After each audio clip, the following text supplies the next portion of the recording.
नमस्कार सर। नमस्कार sir. Sir क्या नाम है आपका? गजेंद्र देहरी। गजेंद्र जी, आप कहाँ से हैं? मैं उड़ीसा से झारसुगुड़ा जिला से लखनपुर ब्लॉक का चाटीपल्ली गांव से हूँ। सर, संत रामपाल जी महाराज से नाम दीक्षा आपने कब ली? मैंने संत रामपाल जी महाराज से नाम दीक्षा 2020 जून महीना में लिया।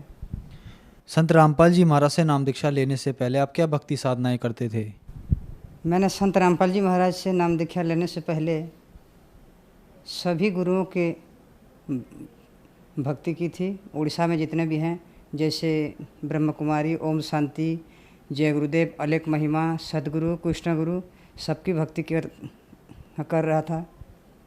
और बचपन से मुझे एक असाध्य रोग था, जो डॉक्टर ने बता दिया था कि ये क्यूरेबल नहीं है, असाध्य रोग है। तो तभी से मैंने भक्ति में जुड़ गया था, बचपन से भक्ति में जुड़ गया था।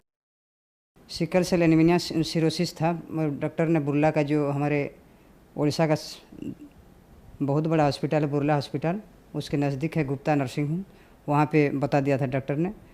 तो वहाँ से मैंने, जब मुझे घर लेके आए घर के लोगों, तभी से मैंने भक्ति लगा दी थी कि परमात्मा की शरण में जाऊँ, अपना कल्याण कराऊँ, भक्ति करूँ और मोक्ष पा के संसार से उद्धार हो जाऊँ। ऐसे बचपन से भक्ति में लग गया था और भक्ति करते करते कोई राहत नहीं मिल रहा था। जहाँ भी जाऊँ, जिस गुरु में बनाऊँ, जिस भक्ति भी करूँ, कोई राहत नहीं मिलता था।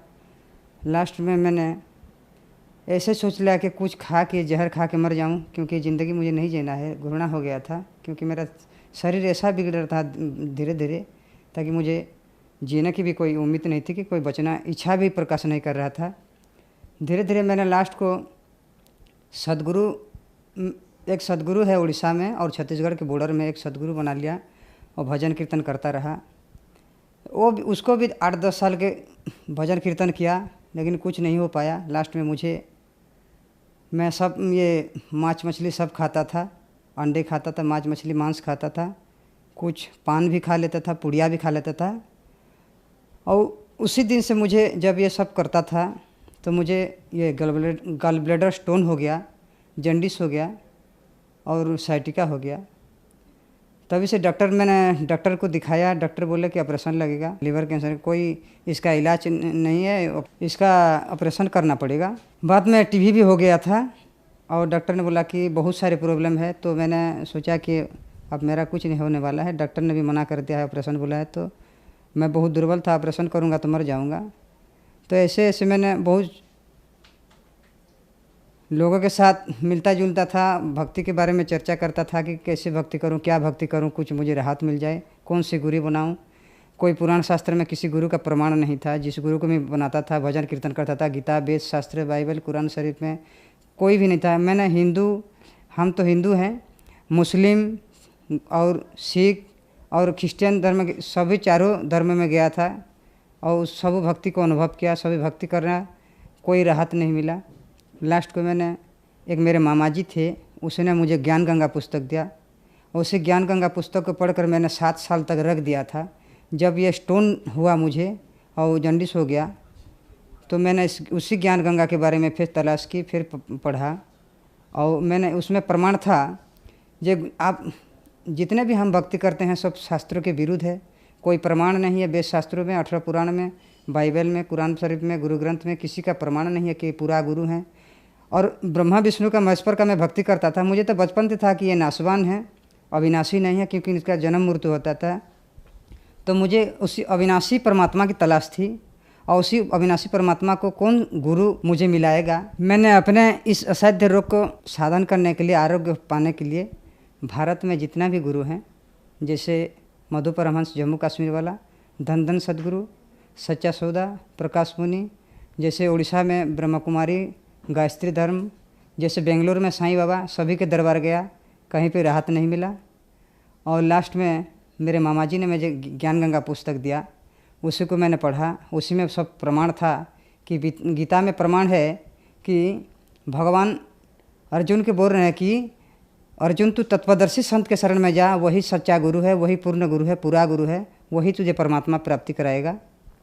और मैंने पढ़कर उसके रख दिया था। जब मुझे प्रॉब्लम होने लगा, ये बीमारी हो गया, स्टोन हो गया, गलब्लैडर स्टोन हो गया, तभी मैंने ज्ञान गंगा बही खुला और देखा, पढ़ा और नाम लेने के लिए मुझे ज्ञान, सबको पहले मैंने परीक्षण निरीक्षण किया कि संत रामपाल जी महाराज जो हैं अवतार हैं, अभी उनके शिष्य बता रहे हैं, उसमें प्रमाण दे रहे हैं कि ये पूरा गुरु हैं, ये परमात्मा हैं और इनके शरण में जाने से सभी रोग कष्ट दूर होते हैं, सुख होता है, शांति होता है, सतलोक प्राप्ति है, मुक्त होता है। तब मैंने पहले मैंने पढ़ा लिखा था, बीए किया था, बीए पढ़ा था, तभी मैंने अक्षर ज्ञान था तो मैंने पहले निरीक्षण करना शुरू कर दिया कि संत रामपाल जी महाराज कैसा गुरु हैं और किसके अवतार हैं और परमात्मा कौन है और पूरा गुरु को है। ऐसे मैंने छानबीन सब वेद शास्त्र प्रमाण देखा कि श्रीमद् भगवद गीता अध्याय 4 श्लोक नंबर 34 में लिखा है कि अर्जुन तो सर्वभाव से सरलतापूर्वक निष्कपट भाव में उस तत्वदर्शी संत के शरण में जा, वो तुझे तत्वज्ञान देंगे और उसी तत्वज्ञान से पाकर तू उस परम पद को खोज लेना जहाँ जाने के बाद साधक को संसार कर लौट कर नहीं आना पड़ता है। तभी मैंने गीता भी 2 टाइप का गीता मंगाया, उसमें वेरीफाई किया, उसको मिलाया कि संत रामपाल जी महाराज जो ज्ञान गंगा पुस्तक में जितने भी 18 पुराण, 4 वेद, 6 शास्त्र, बाइबल, कुरान, कुरुश से जितने भी प्रमाण दिए हैं सबको मैंने ला के मेरे पास जितने भी वेद ग्रंथ था उसमें मिलाया। आसपास के गांव में जितने भी लोगों के पास, मेरे पास जितने भी नहीं थे उसको मैं आसपास के गांव के जाके मिलाया तो सब उस जितने भी श्लोक उसमें लिखा था मिलाप किया, सब सही निकले।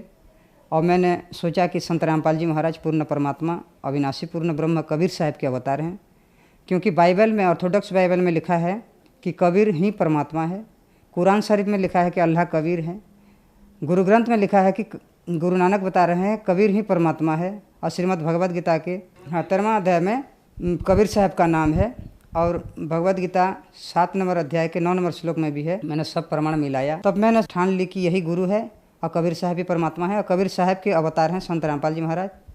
तब मैंने नाम लेने के लिए ठान ली।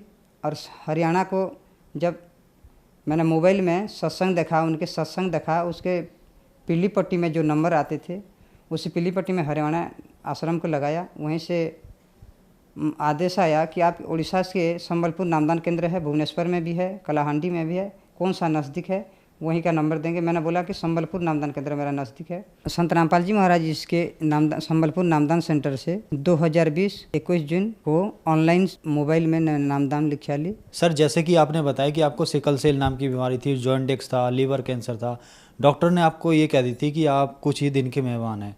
आपने संत रामपाल जी महाराज से नाम दीक्षा ली, तो क्या आपको इन बीमारियों से निजात मिला? जितने बीमारी थे सब में मुझको धीरे धीरे आराम लगने लगा। अभी स्वस्थ हूँ और सभी बीमारी मेरे दूर होने लगा। मैं अभी भक्ति कर रहा हूँ और अभी जितने भी बीमारी था सबसे मुझे राहत मिल गई है। सिकल सेल में मुझे बहुत 24 जो लगता था, ट्रामाडोल लगता था, डायनापार लगता था, पेंडूर लगता था, ये सब लगाता था। जितने देर तक इसका ये असर था तब तक अच्छा लगता था। उसका असर निकल गया तो फिर अच्छा नहीं लगता था।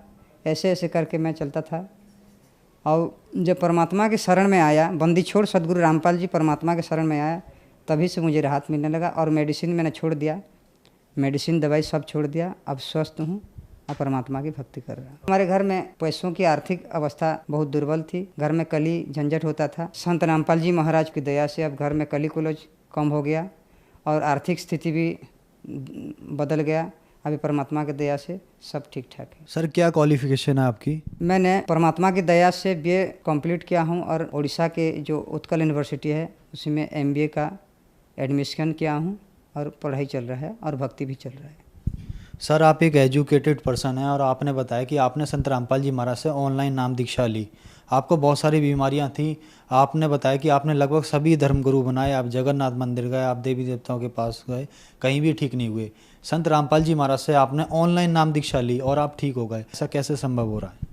बंदी छोड़ सदगुरु रामपाल जी महाराज जो नाम दीक्षा देते हैं, जो मंत्र देते हैं, सब श्रीमद् भगवद गीता के 17 नंबर अध्याय के 23 नंबर श्लोक में ओम तत्सत जो है उसको 3 बार परमात्मा नाम देते हैं। तो हम जब ये शास्त्र अनुकूल भक्ति करते हैं, मैंने शास्त्र अनुकूल भक्ति किया, तब मुझे फ़ायदा शुरू होने लगा, स्वास्थ्य में बदलाव आने लगा, आरोग्य आने लगा। और ये तो प्रमाणित ज्ञान है, प्रमाणित भक्ति है जो सदगुरु बंदी छोड़ सदगुरु रामपाल जी महाराज से हमें मिला। सर, जैसे कि आपने बताया कि आप बहुत ज़्यादा बीमार थे, आपको बहुत ऐसी लाइलाज बीमारियां थी जो ठीक नहीं होने की थी। आपने संत रामपाल जी महाराज के शिष्यों के इंटरव्यू देखे कि वो लोग ठीक हो रहे हैं, तो आपको भी लगा कि मैं भी ठीक हो सकता हूँ। आज आप खुद टीवी पे खड़े हैं और आप भी एक उदाहरण हैं। तो जो लोग आपको टीवी पर देख रहे हैं और वो दुखी हैं, परेशान हैं, उनके लिए आप क्या कहना चाहेंगे? जो लोग, मैं जैसे परेशान था, जैसे परमात्मा की तलाश में था, जिस सतगुरु की तलाश में था, जो शास्त्र अनुकूल भक्ति थे, पूर्ण परमात्मा हो, ऐसे मैं तलाश करते करते आज परमात्मा की दया से वो गुरु भी बना लिया, वो परमात्मा भी प्राप्त कर ली, और परमात्मा की दया से जो भी रोग था मेरे सब आरोग्य मिला। भक्ति कर रहा हूँ, स्वस्थ हूँ, पढ़ाई भी चल रहा है। और ये मेरे जो विश्व में जो भारतवासी हैं सबको मैं करबद्ध प्रार्थना करके हाथ जोड़ता हूँ कि जो भी इस वर्ल्ड में, इस भारत देश में, उड़ीसा में हैं, सबको प्रार्थना कर रहा हूँ मेरे भाई और बहनों, माता पिताओं से, कि ये संत रामपाल जी महाराज जो हैं ये शास्त्र के अनुकूल भक्ति देते हैं। और श्रीमद् भगवद गीता 4 अध्याय 34 श्लोक नंबर 34 में जिस तत्पदर्शी संत के बारे में बताया है वही गुरु हैं। और उनके शास्त्र अनुकूल भक्ति से जो भी नाम दीक्षा लेगा उससे मोक्ष मिलेगा और उसको आरोग्य मिलेगा, यही प्रमाण है वेद शास्त्रों में। सर, संत रामपाल जी महाराज से नाम दीक्षा कैसे ली जा सकती है? हमारे भारत देश के कई टीवी चैनलों में संत रामपाल जी महाराज जी के सत्संग आते हैं। नीचे में एक पीली पट्टी चलती है, उसमें आश्रमों का नंबर रहता है, उसी नंबर में फ़ोन लगाएंगे और अपने अपने नज़दीक में, अपने अपने डिस्ट्रिक्ट में जो भी नामदान केंद्र है संत रामपाल जी महाराज जी के, वहीं से आपको नामदान मिल जाएगा। धन्यवाद सर। नमस्कार सर।